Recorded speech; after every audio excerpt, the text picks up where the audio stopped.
میری پیاری بہنوں، آج میں آپ لوگوں کو رمضان کے وہ 5 خفیہ راز بتانے جا رہی ہوں جو صدیوں سے آپ سے چھپے ہوئے ہیں۔ یہ راز ایسے ہیں جنہیں سن کر آپ کا دل دہل جائے گا، آپ کی آنکھیں کھلی کی کھلی رہ جائیں گی اور شاید آپ کے بدن پر کپ کپی طاری ہو جائے۔ میں جو باتیں آپ کو بتانے جا رہی ہوں، جو راز بتانے جا رہی ہوں، وہ کوئی عام راز نہیں ہے، بلکہ یہ وہ حقیقتیں ہیں جنہیں جاننے کے بعد آپ کا دل بے چین ہو جائے گا، آپ کے دماغ میں خیالات کا طوفان اٹھنے لگے گا کہ آخر یہ راز آپ سے کیوں چھپائے گئے۔ مگر میری بہنوں، یاد رکھیں، یہ سننے کے بعد شاید آپ کو سکون نہ ملے، آپ بار بار سوچنے پر مجبور ہو جائیں گی کہ کیا ہم بھی ان غلطیوں میں شامل ہیں۔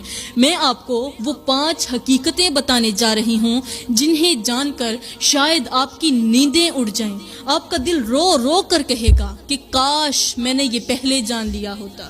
میری پیاری بہنوں، اب تیار ہو جائیں، کیونکہ جو کچھ میں آپ کو بتانے والی ہوں وہ آپ کو جھنجھوڑ کر رکھ دے گا، اور شاید اسے سننے کے بعد آپ کو اپنے گزرے ہوئے دنوں پر افسوس ہونے لگے۔ میری بہنوں، ہم نے اپنی زندگی کو محض دنیاوی چیزوں میں الجھا لیا ہے۔ ہم اپنی اصل حقیقت کو بھول چکے ہیں کہ ہم اس دنیا میں آزمائش کے لیے آئے ہیں اور ایک دن ہمیں اپنے رب کے سامنے پیش ہونا ہے۔ آج ہم چھوٹے چھوٹے مسائل پر اپنی زبان سے وہ الفاظ نکال دیتے ہیں جو ہماری آخرت کو برباد کر سکتے ہیں۔ ہم چھوٹے چھوٹے جھگڑوں میں اپنوں سے رشتے توڑ لیتے ہیں، اپنوں سے دور ہو جاتے ہیں، غصے میں آ کر ایسے فیصلے کر لیتے ہیں جو ہمیں بعد میں پچھتاوے کے سوا کچھ نہیں دیتے۔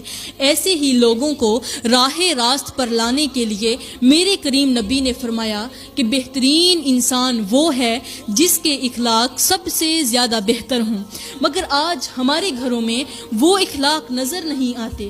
ایک بہن اپنی سگی بہن سے کٹی ہوئی ہے، اس کے لیے اپنے دل میں حسد رکھتی ہے۔ ایک عورت اپنے رشتہ داروں سے بات تک نہیں کرتی، کوئی گھر میں آ جائے تو اس کے سلام نہیں کرتی۔ کئی گھروں میں بہن بھائیوں کے درمیان برسوں سے تعلقات ختم ہو چکے ہیں۔ کیا ہمارا دین ہمیں یہی سکھاتا ہے؟ میرے اللہ نے فرمایا کہ قیامت کے دن سب سے پہلے ان رشتوں کا حساب لیا جائے گا جنہیں تم نے توڑ دیا تھا۔ سوچیں یہ کتنا بڑا معاملہ ہے۔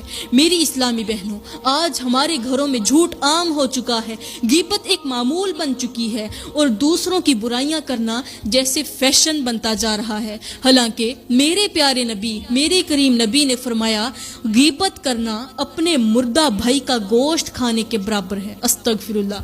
تو ذرا سوچیں، اگر ہم روزانہ اپنی مجلسوں میں دوسروں کی برائی کر رہے ہیں تو یہ کتنی بڑی ہلاکت کی بات ہے۔ اللہ فرماتا ہے کہ جو شخص اپنی زبان کی حفاظت کرے گا میں اس کے لیے جنت کی ضمانت دیتا ہوں۔ مگر افسوس کہ آج ہم اسی زبان کو اپنی بربادی کا سبب بنا رہے ہیں۔ پیاری بہنوں، ہم میں سے کئی ایسی عورتیں ہیں جو اپنی زندگی کو بے مقصد گزار رہی ہیں۔ نہ قرآن سے تعلق، نہ اللہ کے ذکر کی عادت ہے، نہ ہی اپنی نمازوں میں خیال ہے، اور نہ ہی اپنی اصلاح کی فکر۔ یاد رکھیں، میرے اور آپ کے کریم نبی نے فرمایا کہ جس شخص نے جان بوجھ کر نماز چھوڑی اس کے اور کفر کے درمیان کوئی فرق نہیں رہا۔ سوچیں میری بہنوں، ہم کتنی بڑی غفلت میں جی رہے ہیں، اور اس بارے میں اللہ فرماتا ہے کہ میں اس شخص پر لعنت بھیجتا ہوں جس نے نماز کو ضائع کیا۔ یہ ہمارے لیے کتنا بڑا دھچکا ہے کہ جس نماز کو ہمیں اپنی زندگی کا حصہ بنانا چاہیے تھا ہم اسی میں کوتاہی کر رہے ہیں۔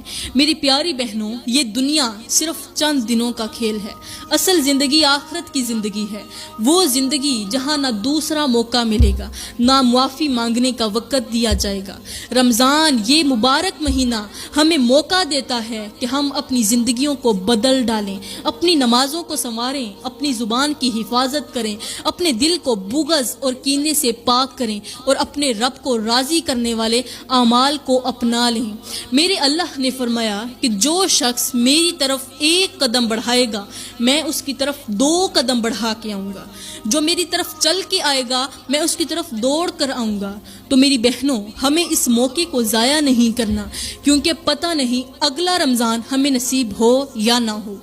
تو پیاری بہنوں، اب بات کرتے ہیں رمضان کے ان 5 خفیہ رازوں کے بارے میں۔ ایک ایسی حقیقت جو صدیوں سے بہت سے لوگ نہیں جانتے، اور یہ وہ ہے کہ جو رمضان کے مہینے میں صرف بھوکا پیاسا رہنے کے لیے نہیں بلکہ اپنے دل کو پاک کرنے کے لیے ہے۔ پیاری بہنوں، پہلی چیز جو ہے، پہلا جو راز ہے وہ یہ ہے کہ رمضان کا مہینہ صرف بھوکا رہنے کے لیے نہیں بلکہ اپنے دل کو پاک کرنے کے لیے ہے، اپنے نفس کو قابو میں رکھنے کا مہینہ ہے۔ مگر افسوس کی بات کہ بہت سے لوگ رمضان میں بھوک تو برداشت کرتے ہیں لیکن اپنے دل کو گناہوں سے بچنے کی کوشش نہیں کرتے۔ پیاری بہنوں، میرے کریم نبی نے فرمایا کہ رمضان کا روزہ صرف کھانے پینے سے رکنے کا نام نہیں بلکہ اپنی آنکھوں، زبان اور کانوں سے اور دل کو بھی گناہوں سے محفوظ رکھنے کا نام ہے۔ ہم سمجھتے ہیں کہ روزہ تو صرف کھانے پینے کا نام نہیں میری بہنوں، روزہ جو ہے وہ اپنی آنکھوں کو، زبان کو، کانوں کو، دل کو، ہاتھوں کو، پاؤں کو، پورے جسم کو گناہوں سے محفوظ رکھنے کا، گناہوں سے بچانے کا نام ہے۔ اگر ہم روزہ رکھ کر جھوٹ بولیں، کسی کو برا بھلا کہیں، دل میں حسد اور کینہ پالیں تو ہمارا روزہ کیسے مکمل ہو سکتا ہے؟ اللہ فرماتا ہے کہ میں روزے دار کی عبادت کا بدلہ خود دیتا ہوں۔ مگر سوچیں، اگر ہم گناہوں سے باز نہ آئیں تو ہمارا روزہ کس کام کا؟ میری پیاری بہنوں، ہم سارا دن بھوکے پیاسے رہتے ہیں مگر اپنی زبان کی حفاظت نہیں کرتے، دل میں نفرت رکھتے ہیں، دوسروں کے لیے برا سوچتے ہیں، تو ہمارا روزہ ہمیں کیا فائدہ دے گا؟ یاد رکھیں، وہی روزہ قبول ہوتا ہے جو ہمارے اخلاق کو بہتر کرے، ہمارے دل کو پاک کرے اور ہمیں اللہ کے قریب کر دے۔ میرے کریم نبی نے فرمایا کہ بہت سے لوگ ایسے ہیں جو روزے کے باوجود بھوکے اور پیاسے رہنے کے سوا کچھ حاصل نہیں کر پاتے۔ سوچیں، کہیں ہم بھی ان لوگوں میں شامل تو نہیں؟ اگر ہم چاہتی ہیں کہ ہمارا روزہ ہمیں اللہ کے قریب کر دے، ہماری دعائیں قبول ہوں، ہمارے گناہ معاف ہو جائیں، تو ہمیں اپنی زبان، اپنے دل اور اپنے کردار کو بھی سنوارنا ہوگا۔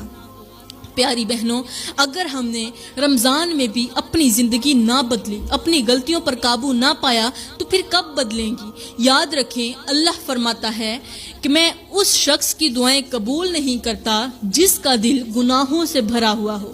تو میری پیاری بہنوں، آج ہی اپنی زبان کو قابو میں رکھیں، دل کو حسد سے پاک کریں اور دوسروں کے لیے بھلائی سوچیں، کیونکہ وہی روزہ کامیاب ہوگا جو ہمیں اندر سے بدل دے گا۔ کسی نے سچ کہا تھا کہ اگر ہم نے اپنے دل کو پاک نہ کیا تو ہماری عبادت صرف رسم بن کر رہ جائے گی۔ میری پیاری بہنوں، اب بات کرتے ہیں رمضان کے دوسرے خفیہ راز کی جو صدیوں سے انسان کی نظروں سے اوجھل رہا، اور یہ وہ ہے کہ جو دوسرا راز ہے وہ یہ ہے کہ رمضان کا مہینہ صرف روزے اور عبادت کا نہیں بلکہ اپنی زندگی کا محاسبہ کرنے کا بھی مہینہ ہے۔ رمضان ہمیں اپنی زندگی کے ان گوشوں پر غور کرنے کا موقع دیتا ہے جنہیں ہم عام زندگی میں نظر انداز کر دیتے ہیں۔ بہت سے لوگ یہ سمجھتے ہیں کہ رمضان میں بس نمازیں پڑھ لینا، قرآن کی تلاوت کر لینا، خدا کو یاد کر لینا اور افطار و سحری کا اہتمام کرنا کافی ہے، مگر حقیقت اس سے کہیں زیادہ گہری ہے۔ رمضان کا اصل پیغام یہ ہے کہ ہم اپنی زندگی کے رویوں پر بھی نظر ڈالیں، سوچیں کہ ہم کہاں کہاں غلط چل رہے ہیں، کہاں ہم نے کسی کا دل دکھایا ہے، کہاں ہم نے کسی کی حق تلفی کی ہے، اور کہاں ہم نے اپنے نفس کی خواہش کو اپنی عقل پر غالب آنے دیا ہے۔ میری پیاری بہنوں، رمضان کا روزہ در حقیقت ہماری شخصیت کو سدھارنے کا موقع ہے۔ میرے اور آپ کے کریم نبی نے فرمایا کہ وہ شخص ہرگز کامیاب نہیں ہو سکتا جو روزے کے باوجود اپنے اخلاق کو بہتر نہ کرے۔ روزے کا مقصد صرف بھوک اور پیاس برداشت کرنا نہیں بلکہ اپنی زندگی کو جھوٹ، فریب، حسد اور تکبر سے، بدگمانی سے، ان گندے اور غلیظ گناہوں سے پاک کرنے کا موقع ہے۔ پیاری بہنوں، یہ کڑوی حقیقت ہے کہ آج ہمارے معاشرے میں دل آزاری عام ہو چکی ہے۔